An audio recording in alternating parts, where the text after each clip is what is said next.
Welcome back to the channel. We're going to be talking everything Scream 7 related. We're going to be talking about everything that we do know. And of course, we got a lot of spoilers. Some with the opening scene, some about the trailer, and of course, we have some other scenes we'll be talking about. There's some kills that we know, but we don't know who's getting killed. But there's some people that, oh, you're going to get killed this way? That's pretty nasty. And we're going to go over all the many theories of Scream 7, which direction they're going to go. And of course, we're going to be going over everything Stu Macher related. Is he alive? Is he dead? Because we know he's coming back, so it's like, how are we going to do this? And of course, all the other dead Ghostface killers that are coming back that we do know that are coming back, but how? I'll be going over my theories and most likely what's going to happen. And of course, we'll be going over all the brand new casting characters, and we know a lot about them already, so it's very interesting. We can almost figure out who is who and who's doing what. There is still a secret cameo, so to speak, that has not been revealed yet. I pretty much think I know who that is. That will be like near the end of the video. And of course, we'll be talking about the fallout from Scream 5 and 6 and what was supposed to be a trilogy. Now we're going a new direction. I'll fill you guys in on that. And I'll just touch up on all that news so everyone's on the same page. Plus, there's a possible ending that might be a cliffhanger. I'll talk about that. Plus a lot more. So let's get started. Are you and Greg gonna come to the OK people? Okay. Oh, fuck. Okay, so before we get into Scream 7, let's back up just a little bit so we can get all caught up with the current Scream movies, because there's 7 of them, because there's some people out there that have not seen all 6 movies, so let's kind of get caught up real quick. So we got to start with the original 1996, with the sequel coming out the next year, 1997, following up with the third movie in 2000 to complete a nice, really set trilogy that was created by Wes Craven and mostly Kevin Williamson. Kevin Williamson, he's a screenwriter for the very first 2 movies and number 4. He will be coming back to direct this movie, Scream 7. But he's the one that came up with the concept of people being very aware of horror movies. Wes Craven, and of course, you know, Nightmare on Elm Street director. He directed the first 4 movies, and of course, he ended up passing away after the 4th movie.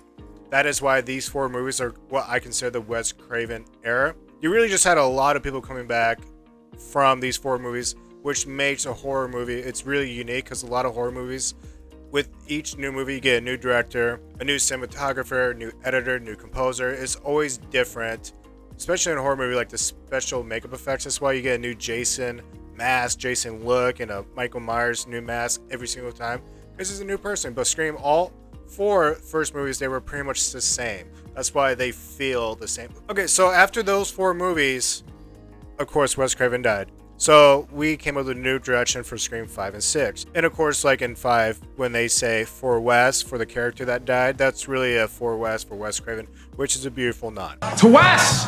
To Wes! Beautiful son of a bitch. But with this new direction, they were getting away from Neve Campbell's character, Sydney. So the main focus was on the Carpenter sisters, Tara and Samantha. Mostly Samantha. Tara was kind of used to bring Samantha in. Samantha is the daughter of Billy Loomis, the original killer. And that's really the main focus. The main trilogy was going to be on this one character, Samantha. In the 3rd movie that was supposed to be this original Scream 7, some say that she was supposed to be the killer. That was supposed to be like her character arc, but I'll get into that in a minute about why we never got that Scream 7. So in 5 and 6, we also got a new killer's like point of view. It's really about Richie and his family.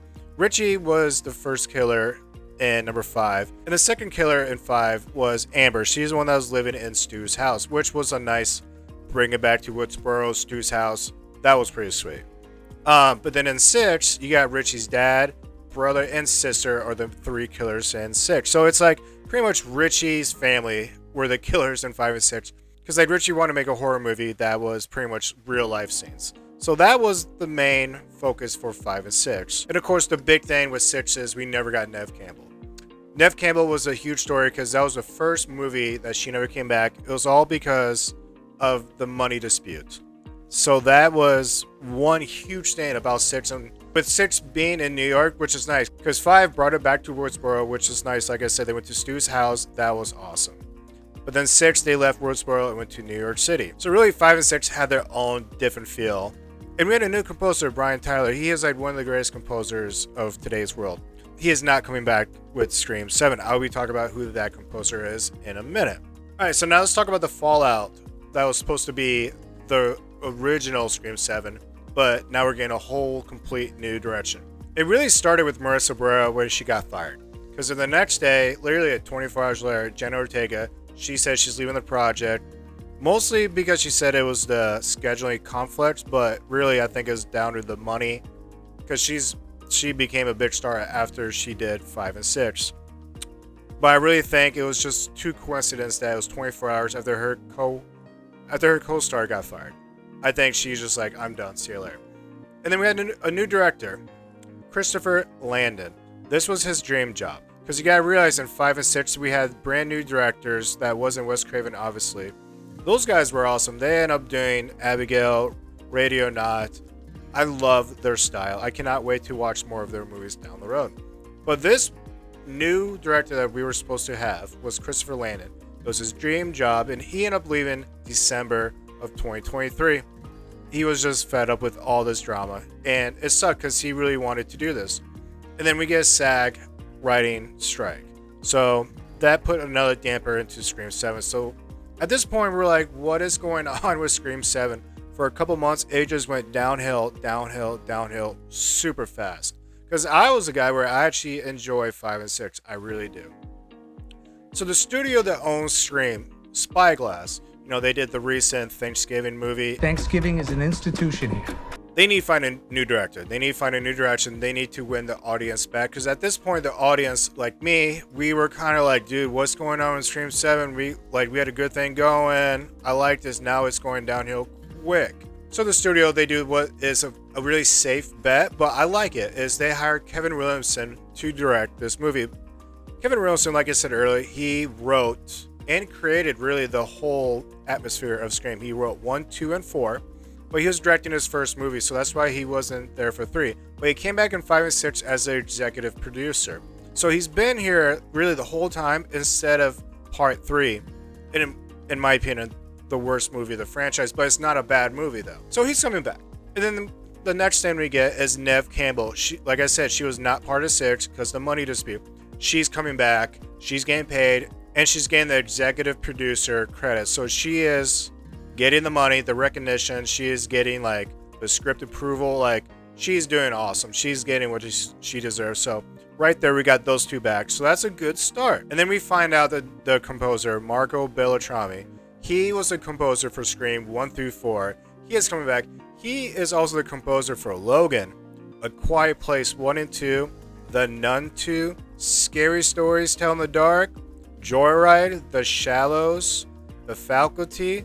Like, this guy is incredible. So The Faculty, you gotta think, oh yeah, that's Kevin Williamson, because Kevin Williamson, the director of this movie, he wrote H2O, Faculty, and I Know What You Did Last Summer.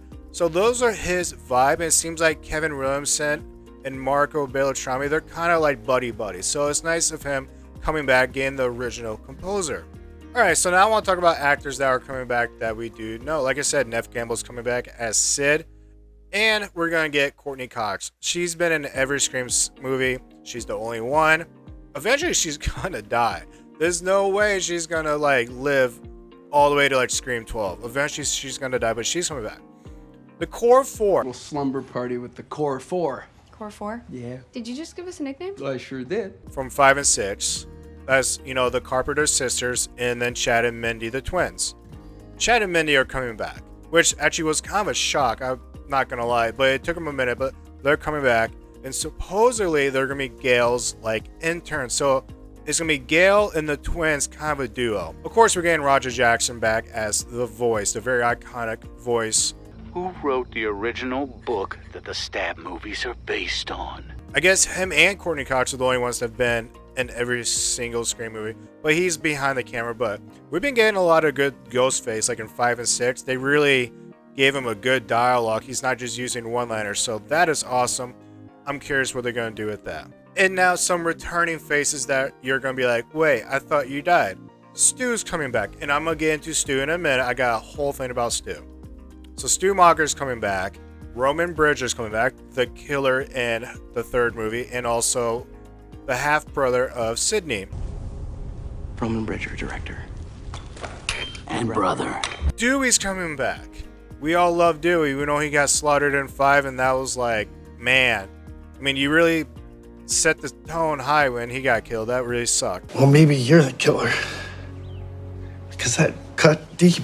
They haven't announced it yet, but like Billy, I'm assuming Billy Loomis' Skate will be coming back. I know they're going to be transitioning the focus on Stu, because like Billy Loomis, his was the main focus for 5 and 6. But this is going to be like a Stu point of view focus. It's just written on the wall. I'm just seeing it everywhere. But like, I'm assuming Skeet will be coming back. They just haven't announced every single person yet, but I have a feeling he will be coming back.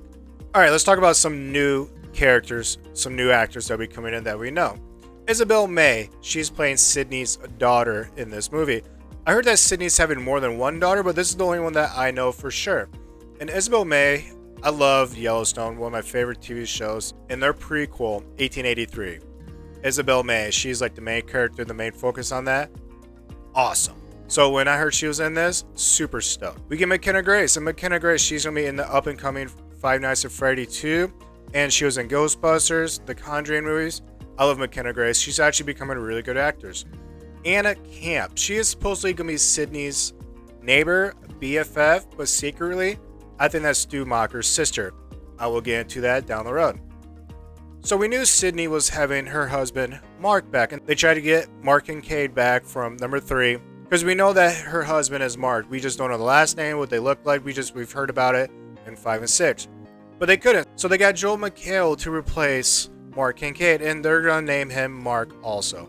So she has a different husband that is named Mark, but has nothing to do with Mark Kincaid from the 3rd movie. Kind of lame, but hey, Patrick Dempsey, they tried, but he just couldn't do it. Ethan Embry, this guy, he hasn't been in movies a lot lately, but he is starting to come back a little bit.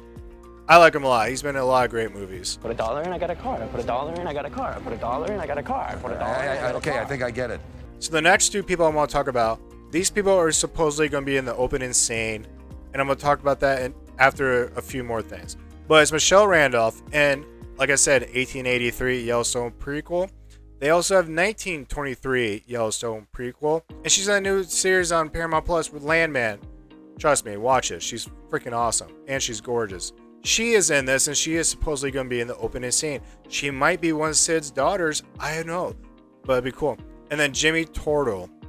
These 2 people are supposedly couples, but supposedly they're going to be in the opening scene. And like I said, I'll be talking about that in a second. So right now I want to talk about like the filming stuff I know about when they were filming. So this filming started January 7th, 2025, and it ended March 12th, 2025 down in Atlanta, Georgia. So that's got to be a cold setting. So this is not going to be your summer vibe at all. It's possible that they're going to be in Woodsboro in the opening scene, but this movie is going to be taking place in Pine Grove, Indiana, majority of the movie. There are some scenes where they're going to go out of the town, but majority of it will be Pine Grove, Indiana. So it's not Woodsboro, it's not Hollywood, it's not college setting, it's not New York City. They're kind of bringing it back to that small town vibe, just like Woodsboro, but obviously city's like, I'm done with that town. If you look at a few other pictures, it shows that the time setting will be like November, Thanksgiving setting, because they have like this Thanksgiving Fall Festival that says November 27th through the 30th. So this will be definitely a Thanksgiving fall vibe. Would there be snow in it? I don't know. I haven't seen anything with snow yet, but I think that would be pretty cool. Okay, so there are some things we do know that are some spoilers. We do know that there is a mental patient, and it has something to do with that mental patient escaping the hospital or wherever he's at, which leads to Sydney and Gail teaming up together to go after this person, and supposedly they run him over with the car. Now, I don't know too much more about that, but there's something with this mental patient that could lead to Stu Macher's reappearance. Some say that Stu Macher's name, or whatever he's going by, is John. So this John character could be that twin brother effect, like in Urban Legends 2. I really hope we don't go that route. But I know for sure that this mental patient escapes the hospital, and Sid and Gail go after him to the point where I think they run him over and kill him. But there could be a lot more to this, but I've heard this from multiple sources, so I would bet my bottom dollar that something like this happened. We do know that Sid owns a coffee shop. At first it was supposed to be a bar, but we end up finding out that it's a coffee shop. That is where the mental patient and Sydney, their path connect. is at this coffee shop. And remember, in all Scream movies, we never had a past killer ever come back to kill again in another movie. So you know how I brought up the core four, like the twins? Core 4, up top. No. Down low. Get that away from me. Please, for the love of God. And Gail, they're kind of like a trio. They're kind of together. Well, they're staying at Sydney's house while they're in town. Reason why they're in the town with Sydney, I don't know. But I just know those four are kind of going to be a good clique, good group. And I'm really curious what happens with the core four. Supposedly Gail, she unmasked a killer very early in this movie. Because a lot of times in Scream movies, you don't know who they are until that final third act where they take the mask off. Yeah, in 6, in the opening scene, they did that, but then that person got killed within a minute, which was really cool. I was not expecting that. Supposedly we're going to get something where Gail will figure out who is one of the killers before the final act. So imagine seeing Ghostface in like the end of the first act, start of the second act, and we know who he is. And this whole time, and we're like, we know who you are. Here I come. That's never happened before. So that's very interesting what they might do with that. We know that this has a lot to do with AI deepfakes. So I think that's where also these past Ghostface killers are coming in, where the AI and deepfakes are going to be used. But I have a better theory about that. I'll be talking about that in a second. Because what I want to talk about is Stu Macher. Alright, so this is all going to be about Stu Macher. Is he alive? Is he not alive? Of course, in 6, they talk about him. That killed Stumacher. If you believe he's dead. But if you really think about it, in 5 and 6, they really went heavy on Billy Loomis to the point where they even talk about the original killers, but only mention Billy. And like when Dewey got killed in 5, there's no way that was Amber or Richie. So, but the fact is Stu Macher dead or alive? Most likely he's dead, and they're gonna come back, like I said, with maybe a twin brother. Or what I really think is what's going to happen, in my opinion, is in that opening scene when those kids go into Stu Macher's house. Because in the opening scene, the Stu Macher house is now an Airbnb. Those 2 kids go in there, and I think they find something of Stu's that they didn't find before, which is the videotape of the opening scene of the very first movie when they killed that girl, Drew Barrymore. I have a feeling they're going to find a camera where Roman Bridger is there, helping Stu Macher and Billy Loomis. And then there's going to be a 4th killer, which I think is Stu's sister, which in my opinion is the character that Anna Camp is playing. I think they find a camera. I think they find like the treasure trove. They find all that stuff where, oh shit, there's more to this than we thought with the original scene. Because there's also rumors that Drew Barrymore was going to come back for something. And she's only in one fucking scene, guys. So I really think we're going to have something with the opening scene of the original movie where it's going to be a lot more to that than what we saw before. Like Stu's sister could be the one driving the car away. I think that is what we're going to get with Stu Macher coming back. I don't think we're going to get him like being alive this whole time, because you need to come up with something really crazy like Sheriff Burke from the original movie that we have not seen anything at all after this. What if he was Stu's biological father and he somehow got Stu out of there, faked his death somehow? But that's so far-fetched. I just don't see that happening. I really think it's going to be like this found footage, that type of stuff. And people are saying that Stu could be the one talking to Tara in the opening scene of 5. Because you remember when she brings up elevated horror and he's like, what's elevated horror? Elevated horror. What does that mean, elevated horror? So that tells you that this person is not from this generation. He is definitely from the 80s and 90s. Also, you can see him get mad when she only brings up Billy Loomis. You can tell in the voice he gets mad. The correct answer is Billy Loomis and Stu Macher. There are 2 killers in the original Stab. So some people are saying that is possibly Stu. If he's alive, very possible. The phone call that Gail gets in 6, that's a Woodsboro number. So someone is calling her from Woodsboro. Why would Richie have that? Richie's not from Woodsboro. The only one it would be Amber's old number, old phone, which I don't know how that's possible. Okay, I want to talk about some theories because there's so many other theories out there. So there's one thing I want to talk about is supposedly there's some actors that have not revealed yet. Like I said, it could be Drew Barrymore. I think Kirby is a huge possibility. But I'm not a big fan of Kirby. I'm like, I've had enough of Kirby. Charlie and Jill, the killers in 4. We haven't really got nothing at all from them. I don't see that happening. Conway, you know, like, he got slaughtered in 3, but I love that character of Con. I wish we bring him back. I don't know how that's going to happen, though. But in my opinion, I think this secret cameo is that chick, Julie, from number 3, where she was supposed to be the second killer, but turns out it wasn't. What if she's been alive this whole time? That would be very interesting. But you also got to think to yourself, how many killers are going to be in this movie? You got 2 in the first one, 2 in the second, 1 in the third, 2 in the fourth, 2 in the 5, and 3 in 6. Are we going to get our very first 4 killers in this movie? Or we're going to do 3 again, or go back to 1, or your traditional 2? That is also one of those things where we need to talk about, because I have no idea. So like I said, this opening scene is supposed to be an Airbnb. Like I said, at Stumacher's house. We don't know what's going to happen, but these 2 people get killed to the point where the house literally burns down. So imagine opening up the scene, because we all know Scream is known for the opening scene. So they're going to open up in Stu's house in Woodsboro. These kids are going to get slaughtered and the house is going to burn down. And then that is it for Woodsboro. And then it's going to take off to Pines Grove, Indiana. But who are these 2 people? Like, what if one of them is Neve Campbell's daughter? And I still think, we don't know this yet, but I still think they find something in Stu's house that is something that we have not seen for a while. Because I think Stu is definitely more of a mastermind than he... Because in the first movie, Billy seemed more of the mastermind behind all the setting up and stuff. But in Stu's house, you can see that clearly in the attic. He was definitely planning a few things. Early on, we all thought, with all these people coming back, are we going to have this Wes Craven New Nightmare scenario where it's a film within a film? I really was not hoping that, because it's not like I didn't hate Wes Craven's New Nightmare. I just don't like that film within a film. It's just like, instead of going forward with momentum of 5 and 6, it seems like we're just sidestepping, playing it safe.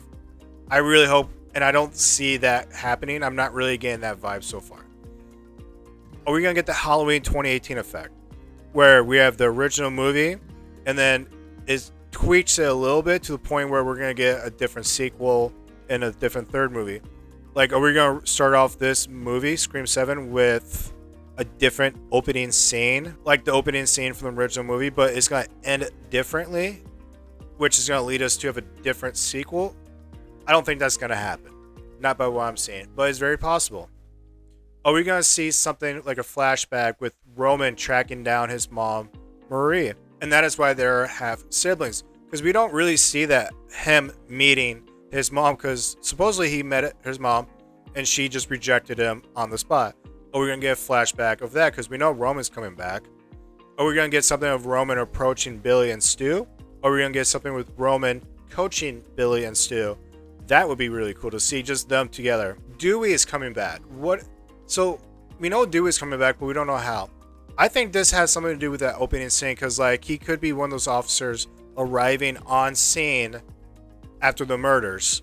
That's another way of bringing Dewey back into this. Or it's going to be something to do with Dewey and Gail. The chick from TV. Oh, Gail Weathers. It is Gail Weathers, you motherfucker.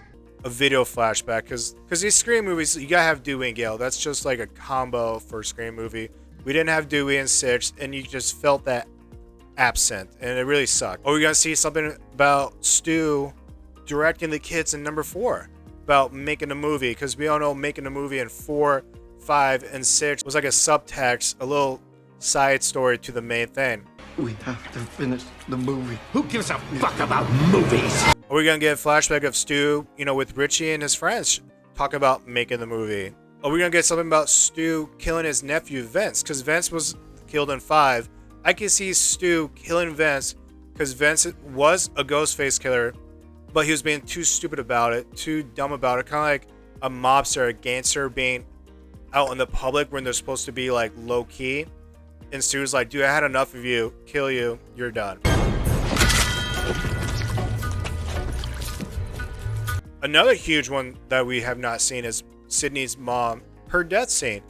She was killed. We know nothing about like a video of that happening. That could bring back, you know, Stu, Billy, and Roman, all of that stuff. And that could also give you Dewey as an officer showing up to the scene of the crime. That's something that they might get into. So I want to talk about Stu's sister, because we know that Stu has a sister, Leslie Mocker. Her son was the one, Vince, that was killed in 5. So we know he has a sister. But I really think this is Anna Camp. This is the character I said that was Sydney's neighbor and best friend. I think secretly this is Stu's sister. I could be 1,000 completely wrong, but I could see this. Like I said, I think we're really going to dig deep into Stu's family and away from the Loomis. All right, a couple more things I want to talk about before I end this. So, rumored deaths. So there's some rumors of some people dying in certain ways. One is the guts, intestines hanging out, just like the opening scene. So like hearing that, I'm like, this is them redoing that opening scene all over again. They're going to do that. Someone with a beer bottle gets hit on the head. Sydney, to the Ghostface, I guess, gets a birdhouse or something like that from the ground and like bashes that over a Ghostface's head too. And we know there's a car chase scene. So this is definitely going to be like, I know we did last summer when the guy leaves the gym and he's getting chased down. Or this will be something like in Scream 2, just before the black girl dies. They have like a little car scene, the white cop's on top and he gets that pipe through the eyeball. Nasty. So those are some rumored deaths, but the last thing I want to talk about is the ending. The possible ending of this movie. Because we never had a Scream movie where the killer got away.